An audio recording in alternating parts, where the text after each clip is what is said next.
positive news in the cattle markets this week. Multiple reports said Japan would ease restrictions on importing U.S. beef by allowing cattle up to 30 months old enter the country. The extra 10-month window would open Japan up to nearly all beef from the United States. But in this week's market analysis, Mike Briggs questions the impact that would have. When we last talked with Mike in mid-December, cattle markets were on the favorable end of a run. When we talked Wednesday, that run had obviously ended. Pretty big roller coaster ride down, yeah, and not a lot of things behind it other than that I think the market got a little ahead of itself. Everybody's anticipating shorter supplies, and shorter supplies are a ways off, so I think the market got ahead of itself.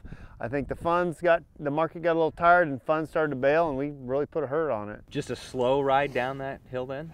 No, it wasn't. It was pretty fast. You know, we knocked $9.82 out of that thing in about less than 10 days. It was pretty big. It was a pretty big beating. The positive news in the front on the front this week, at least to some, is the news that Japan might open up their export restrictions to cattle of 30 months and younger, which would be a huge supply of U.S. cattle in terms of sheer numbers that it would allow to qualify for that. Absolutely, because that's over 90% of the cattle will then qualify.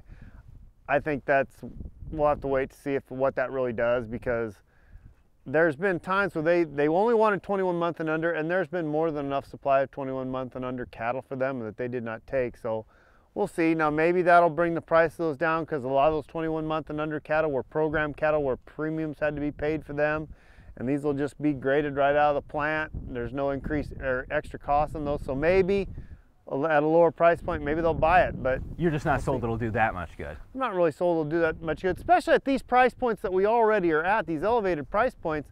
I don't know how much, cheaper is not going to be that much cheaper compared to where it's been the last few years when they weren't taking it all. So we'll have to see. What are you hearing from guys that are buying feeders right now?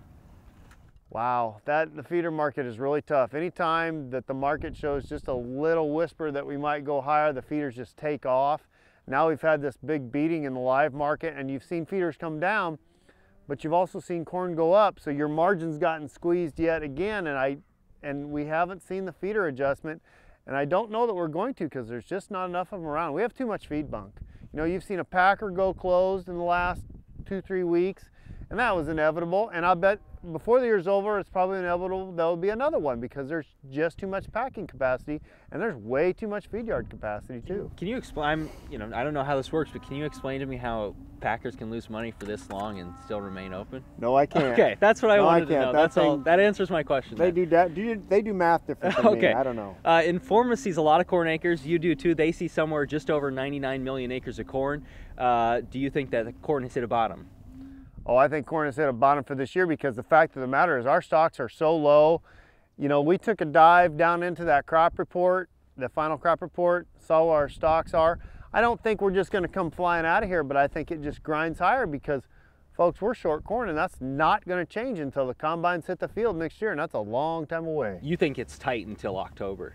Oh, yeah. Well, October, September, something like that, because there just isn't going to be any more. And now wheat has gotten to the point where it can flow into some rations, but wheat's not going to stay down there either with this dry weather. If you go into the spring and weather's dry like this, you're going to start seeing wheat go up too, and this thing's just going to get nasty again. The last time we talked, Congress was still working on a fiscal cliff deal. They found one. Does that give you any sense of confidence in a consumer and what they might do in the restaurant or in the grocery store or anything like that?